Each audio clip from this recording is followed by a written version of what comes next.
एक मोहतरमा है, यही है भाई, कौन सा है बयान, ये सुनिए साहब, मोहतरमा का बयान सुनिए, आपका भी टीचर साहब खून खोल जाएगा।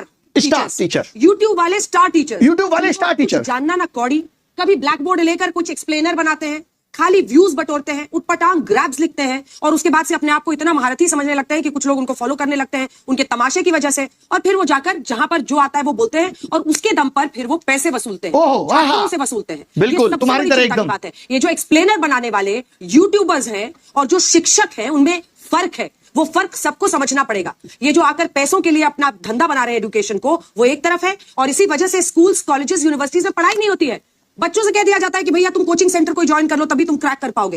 ये कैसी व्यवस्था में हम जी रहे हैं? ये बहुत बड़ा सवाल है। आज बहुत बड़ा सवाल किया है मैडम ने कि जो यूट्यूब पे पढ़ा रहे हैं और जो शिक्षक हैं उनमें फर्क है। वही शिक्षक जिन्होंने OSM में कितनी गड़बड़ियां की हैं, उन्हीं शिक्षक की बात हो रही है।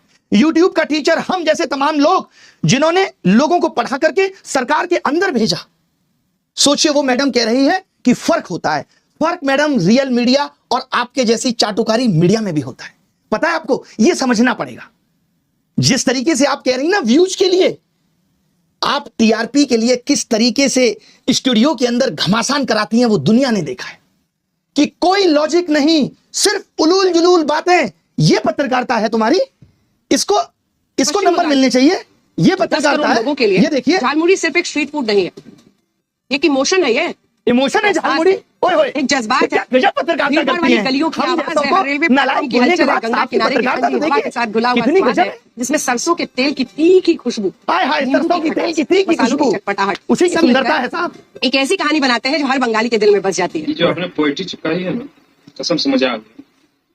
सोचिए कैसे कैसे मीम बन रहे हैं तुम लोगों पे। जहां जाते हो वहां लोग मोदी मीडिया, मोदी मीडिया, गोदी मीडिया चिल्ला के संबोधित करते हैं। सड़क पे निकलने की औकात नहीं बची है। मालूम है, इस देश के एंकर्स की सड़क पे उतरने की औकात नहीं बची है। अब इनका जीवन स्टूडियो तक सीमित है। लोग गिरेबान पकड़ के पूछ लेंगे कि क्या कर रहे हो। आपको तो चौथा स्तंभ कहा जाता था। पिछले साल रैंकिंग 153 थी, इस साल 157 है, और वो यूट्यूब के एजुकेटर्स पे सवाल उठा रहे हैं। तुमने क्या किया भाई? कभी प्रधानमंत्री से तुम सवाल पूछ पाए? 56 इंच सीने के सामने तुम्हारा सीना तो आधा इंच का भी नहीं रहा कि पूछ पाओ देश की क्या हालत है, महंगाई पे सवाल कर पाओ। बल्कि तुम्हारी एंकर्स तो क्या कर रही हैं, ये देखिए साहब, ये है इनकी एंकर्स, और ये हमारे बारे में कमेंट करेंगे। ये देखिए, ये देखिए, ऊपर ऊपर से देखा जाए तो हमने ऊपर ऊपर के बजाय नीचे देखा तो नीचे इनके कमेंट पे सिर्फ गालियां थी।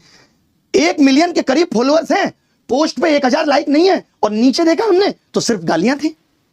क्या वफादारी की है तुमने देश के साथ? नहीं।